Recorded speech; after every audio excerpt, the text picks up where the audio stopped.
وہاں جانا ہے.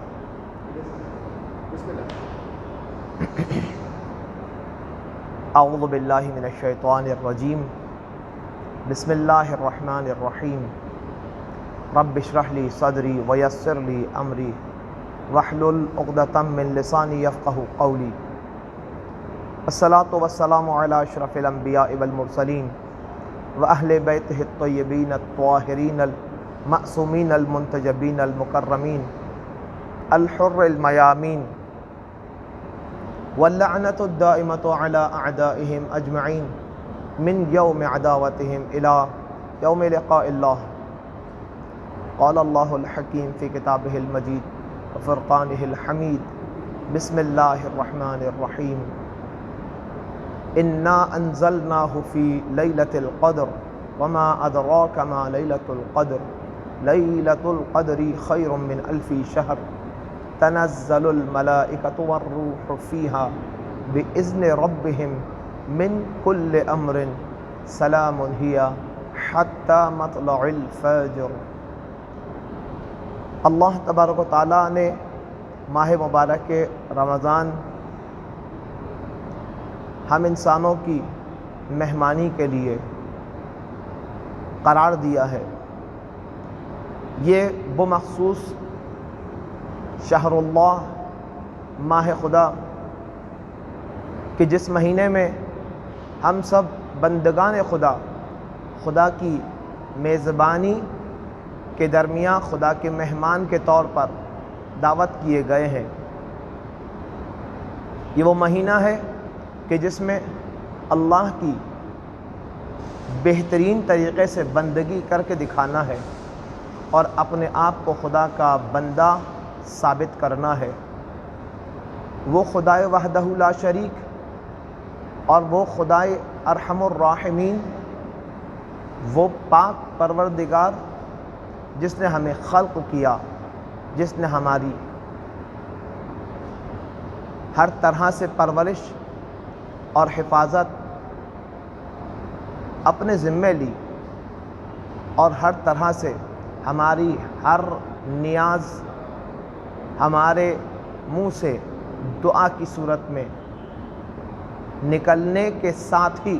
قبول کرنے کا وعدہ کیا ہے. اللہ تبارک و تعالی وہ خالق اکبر، خالق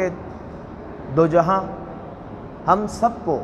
اس طرح سے دعوت دے رہا ہے کہ اے مومنو، یہ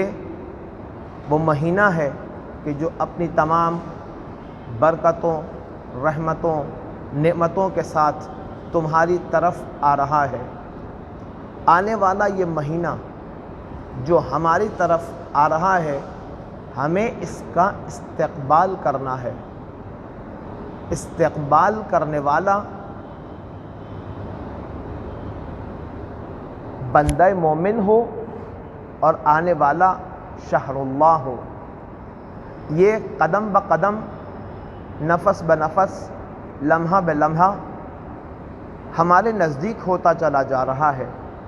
حضرت ختم مرتبہ رسول خدا خاتم الانبیاء محمد المصطفیٰ صلی اللہ علیہ وآلہ وسلم نے ماہ شعبان المعظم میں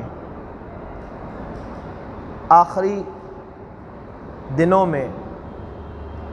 ایک تفصیلی خطبہ بنام خطبہ شعبانیہ کے طور پر ایراد فرمایا، نقل فرمایا، بیان فرمایا کہ جس میں ماہ مبارک رمضان میں اللہ کے مہمان بننے کی طرف اشارہ اس طرح سے کیا ہے کہ اے مومنو، یہ وہ مہینہ ہے جو اپنی برکتوں، رحمتوں اور نعمتوں کے ساتھ، یہ برکتوں والا مہینہ بھی ہے، نعمتوں والا مہینہ بھی ہے، رحمتوں والا مہینہ بھی ہے کہ جس رحمتوں اور نعمتوں اور برکتوں کے ساتھ یہ تمہاری طرف آ رہا ہے، اس کا استقبال ایسے کرو کہ خدا کی مہمانی میں جا رہے ہو. جب بھی کوئی بھی شخص کسی بھی جگہ پر مدعو ہوتا ہے تو دعوت کرنے والے کی دعوت کو قبول کرنے کے ساتھ ساتھ انسان ان چیزوں کو بھی دیکھتا ہے کہ جس کے یہاں میں مدعو ہوا ہوں اس کو کیا چیز پسند ہے، کس انداز کا لباس پسند ہے، کس انداز کی گفتگو کرنا پسند ہے، کس انداز کی خوشبو لگانا پسند ہے، کس انداز سے بیٹھنا پسند ہے، کون سا رنگ پسند ہے، ان تمام چیزوں کو معلوم کرنے کے بعد دعوت پر مدعو کرنے والے کی مرضی کے عین مطابق اپنے آپ کو تیار کر کے جاتا ہے تاکہ اس کی خوشنودی اور اس کی خوشی کا باعث بنے۔ ایسا نہ ہو کہ جس نے مجھے دعوت دی ہے میں اس کے لیے ناراضگی کا باعث بن جاؤں۔ تو اگر ایک عام انسان دعوت کرنے والا ہو، جو مہمان ہے وہ اس کی مرضی کا اگر اتنا خیال رکھتا ہے، تو یہاں اس مہینے میں ہمارا خالق، ہمارا مالک ہمیں دعوت دے رہا ہے، ہمارا استقبال کرنے کی طرف آ رہا ہے۔ مہینے کا استقبال ہمیں کرنا ہے۔ مہینے میں داخل ہوتے ہی ہم مہمان ہیں، خدا کے خدا ہمارا استقبال کر رہا ہے۔ خدائے وحدہ لا شریک کی مرضی کو دیکھنا ہوگا، وہ ہمیں کیسا دیکھنا چاہتا ہے، وہ ہم سے کس طرح کی بندگی چاہ رہا ہے، وہ ہم سے کس طرح کی عبادت چاہ رہا ہے۔ ہم نے عام طور پر نمازوں روزوں کو رکھنے کا اور انجام دینے کا جو طریقہ کار اپنی عام روٹین کی زندگی میں جیسا اپنایا ہوا ہے، کیا اللہ تبارک و تعالیٰ ایسا ہی روزہ اور ایسی ہی عبادت اور ایسی ہی نماز کا طلبگار ہم سے ہے یا نہیں؟ ان دونوں چیزوں میں کچھ فرق ہے کہ اللہ ہم سے کسی اور طرح کی مہمانی چاہ رہا ہو، عبادت چاہ رہا ہو، رمضان کا روزہ ہم سے کسی اور انداز کا چاہ رہا ہو اور ہم کسی اور انداز میں روزہ رکھ رہے ہوں۔ یعنی ایک وہ روزہ کہ جو خدا کے بندگان کے سامنے ہے، اور ایک وہ روزہ کہ جو خدا کی نظر میں ہے۔ خدا کی نظر میں وہ کون سا روزہ ہے جس کو خداوند تبارک و تعالیٰ نے ہم سے طلب کیا ہے؟ وہ روزہ ہے کہ جس روزے میں اللہ تبارک و تعالیٰ ہمارے وجود کے ہر ذرے سے، بال کھال، ہمارے کان، ہاتھ، پاؤں، تمام اعضاء و جوارح کا روزہ خداوند تبارک و تعالیٰ ہم سے چاہتا ہے۔ اور ہم نے عام طور پر اپنے روٹین میں جو روزہ رکھنے کا انداز رکھا ہوا ہے وہ صرف اور صرف شکم کا، پیٹ کا روزہ ہے، کہ جس میں ہم عام طور پر نہ کھا اور نہ پی کر صبح سے فجر کی اذان سے پہلے سے لے کر مغرب کی اذان تک جس روزے کو رکھنے کا ایک طریقہ کار اپنایا ہوا ہے، اس طریقہ کار کے روزے کی عادت رکھی ہوئی ہے، باعث کہ اللہ تبارک و تعالیٰ ہم سے تمام اعضاء و جوارح کا روزہ چاہ رہا ہے۔ ابھی عرض کیا میں نے، یعنی خدائے وحدہ لا شریک ہم سے ہمارے ہاتھ کا بھی روزہ چاہتا ہے، ہماری زبان کا بھی روزہ چاہتا ہے، ہماری نگاہوں کا بھی روزہ چاہتا ہے، ہمارے شکم کے روزے کے ساتھ ساتھ ہماری سماعتوں کا روزہ بھی چاہتا ہے خدا، ہمارے بال اور کھال کا بھی روزہ چاہتا ہے، ہمارے قوت لمس کا روزہ بھی چاہتا ہے ہم سے۔ وہ روزہ ایسا کہ جس روزے میں انسان ان تمام اعضاء و جوارح سے روزہ رکھا ہوا ہو۔ ان تمام اعضاء و جوارح کا روزہ کیسا ہوگا کہ جس سے ہم اگر ان اعضاء و جوارح سے خدا نخواستہ ہم کسی گناہ کی طرف بڑھ سکتے ہیں، تو اس گناہ سے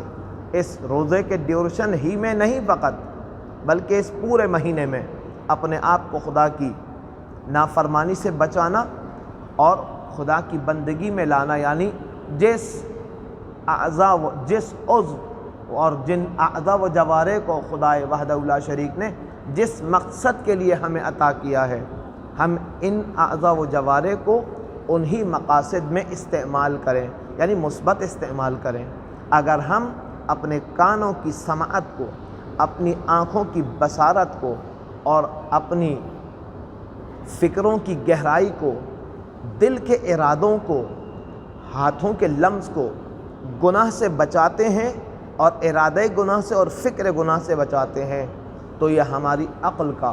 ہمارے دل کا، ہمارے ہاتھوں کا روزہ ہے۔ لیکن اگر ہم نے شکم کا روزہ تو رکھا، صبح سے لے کر شام تک کچھ بھی نہ کھایا اور کچھ بھی نہ پیا، لیکن اللہ وحدہ لا شریک کی بارگاہ میں اپنے اس طرح کے اعضاء و جوارح کو گناہ سے بچانے میں کوئی جد و جہد نہیں کی، کوئی مشقت نہیں کی، حرام مال کی طرف ہاتھ بڑھانے سے ہاتھ کو نہیں روکا،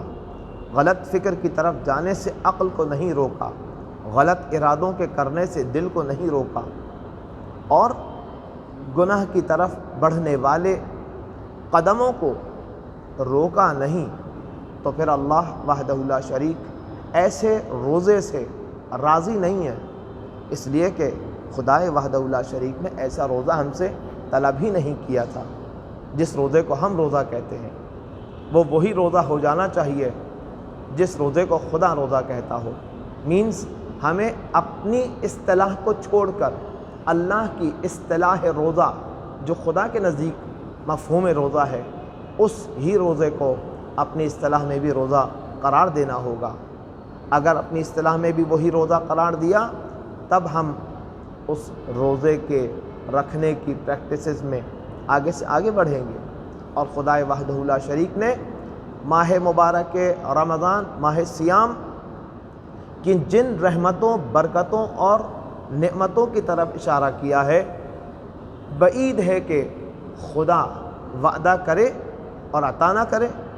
اللہ نے ہم سے روزہ رکھنے کو کہا ہے، اگر ہمارا روزہ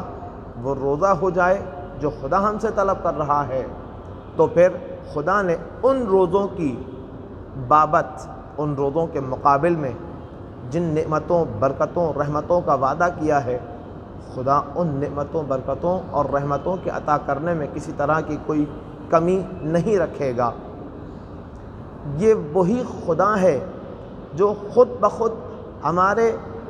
لیے اپنی رحمتوں کو یوں اور برکتوں کو یوں عطا کر رہا ہے کہ اس مہینے میں تمہارا سانس لینا اللہ کی بارگاہ میں تسبیح ہے،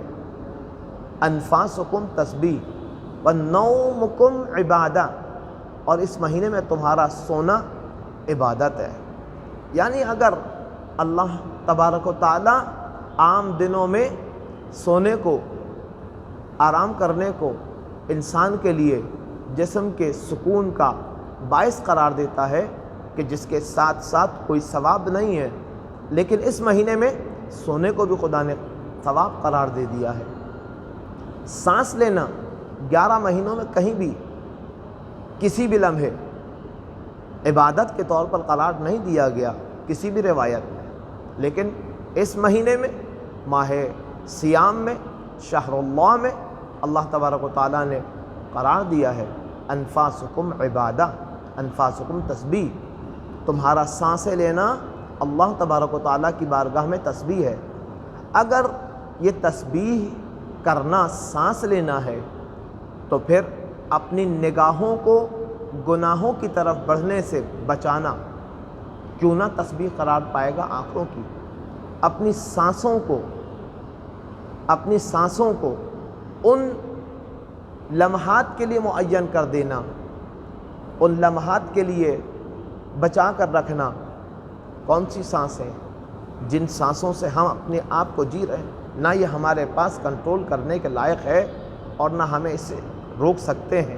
لیکن انہی سانسوں کو خدا کی بارگاہ میں عبادت میں منتقل کر دینا، یعنی ہر طرح کے گناہ سے جیسے ہی ہم بچائیں گے تو یہ مخصوص ہو گئی خدا کی بندگی میں۔ اسی طرح سے اپنے قدموں کو خدا کی عبادت کی طرف لے کر چلنا، یعنی ایسا نہیں ہو سکتا کہ ہم روزہ تو رکھیں لیکن گناہ کی طرف بھی بڑھیں، ایسا نہیں ہو سکتا۔ بقیہ مطالب کو انشاءاللہ کل عرض کرتا ہوں۔